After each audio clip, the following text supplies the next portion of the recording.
Ethan Cole had never liked waiting.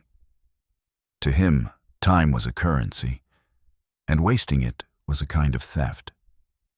He sat at a small corner table in the Hazel Finch, a quiet cafe tucked between a bookstore and a flower shop.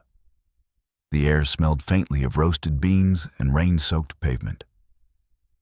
His watch ticked with surgical precision, 15 minutes past the hour.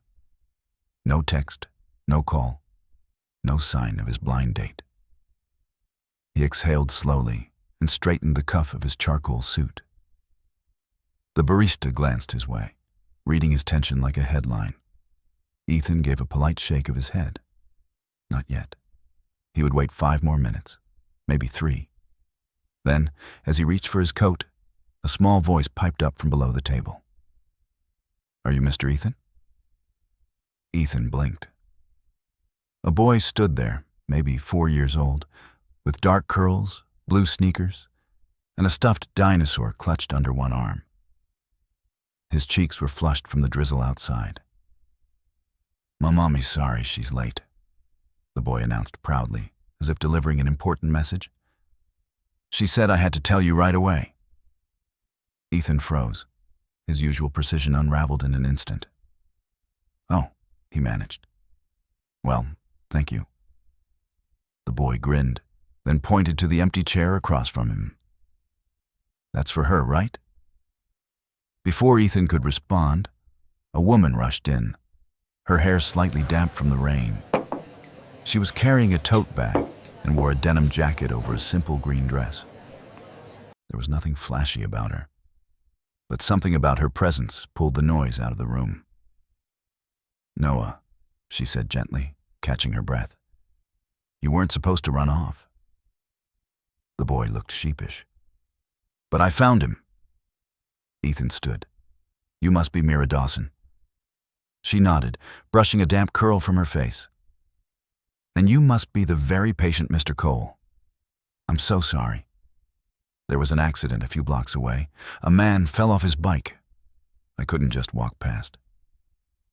Ethan blinked, surprised. He had expected excuses about traffic or lost keys, not this. "You helped him?"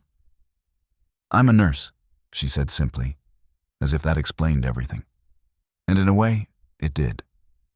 He motioned for her to sit. "You're here now." She smiled, small, warm, unguarded. "Thank you." Over lunch, the awkwardness slowly dissolved. Mira talked about the clinic where she worked, about reading bedtime stories to Noah, about how he refused to eat peas unless they were pretend dinosaur eggs. Ethan found himself laughing, actually laughing, something he hadn't done in a long time. He learned she loved stargazing, hated cold coffee, and owned exactly 2 pairs of heels. In return, he told her about architecture, about the way buildings could breathe if designed right, and how silence was his favorite kind of music. Noah, meanwhile, dipped sugar cubes into his water and announced proudly that he was making cafe soup. When Mira tried to apologize, Ethan waved her off. "He's creative," he said with a faint smile. For the first time in years, he didn't care about the ticking clock. Over the next few months, their paths intertwined effortlessly. Ethan would stop by the small community clinic after work, sometimes bringing coffee, sometimes just to see her smile after a long shift. He helped fix a broken shelf one evening and stayed late reading picture books with Noah. The relationship grew not in grand gestures, but in quiet constancy.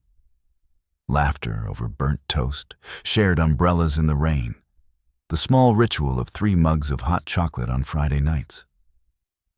Ethan felt lighter. Like his life, which had once been built of straight lines and steel, now had windows that opened to real air. Then, one morning, everything cracked. It started with a phone call. Mira's friend texted first. Then 2 more messages followed in quick succession. She opened one link, and her stomach dropped. A gossip headline screamed from the screen. Architect millionaire Ethan Cole, seen with single mother and child, sweet romance or secret charity project. The photos were grainy but unmistakable. Ethan crouching beside Noah at the park, Mira laughing by his side, her hand on his arm. By afternoon, reporters were outside the clinic. Someone had dug up her address. Mira's co-workers whispered. A patient asked if it was true love or pity. That evening, when Ethan knocked at her door, Mira didn't open it right away. When she finally did, her eyes were red. "Did you know this was coming?" she asked quietly. "No," Ethan said, stunned. "I'd never—" "They're calling me a charity case," she cut in, "like I'm some project you picked up."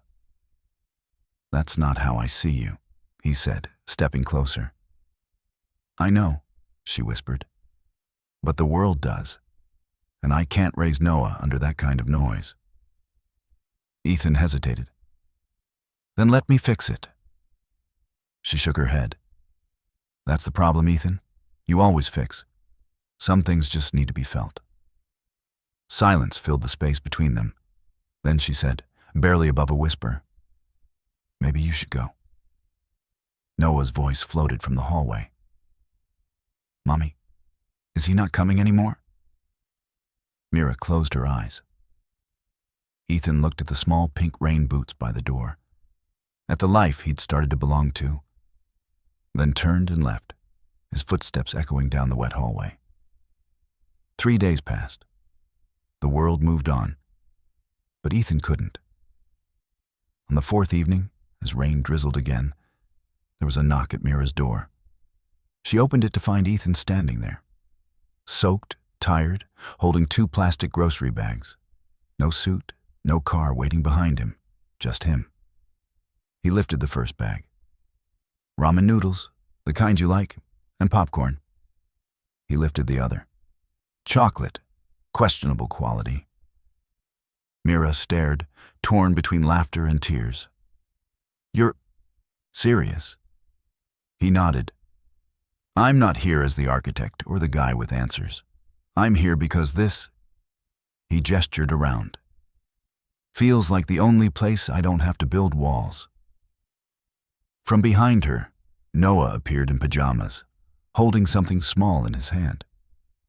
"This is yours, he said, offering a folded handkerchief. Mommy washed it. Ethan unfolded it slowly, the same one he had given Mira that first day when she'd spilled coffee. He knelt. "Thanks, buddy." "Can you stay this time?" Noah asked softly. Ethan's throat tightened. "If your mom lets me." Mira covered her face, trying to hide her tears. When she looked up again, her voice trembled but steady. "You actually bought ramen?" He nodded. "And chocolate?" He smiled. "Too much." She laughed, shaky, relieved, and stepped aside. "Then you'd better come in before it melts." Weeks later, they found their rhythm again. Not perfect, but real. On Sunday mornings, they walked through the park, sharing cinnamon rolls and stories. Noah skipped ahead, chalk in hand, drawing on the path. When he finished, he looked up proudly. "Look, it's us." 3 stick figures stood beneath a crooked sun, one tall, one medium, one small. Above them, scrawled in bright chalk, were 2 words: "My family." Ethan stared at it, something breaking open in his chest.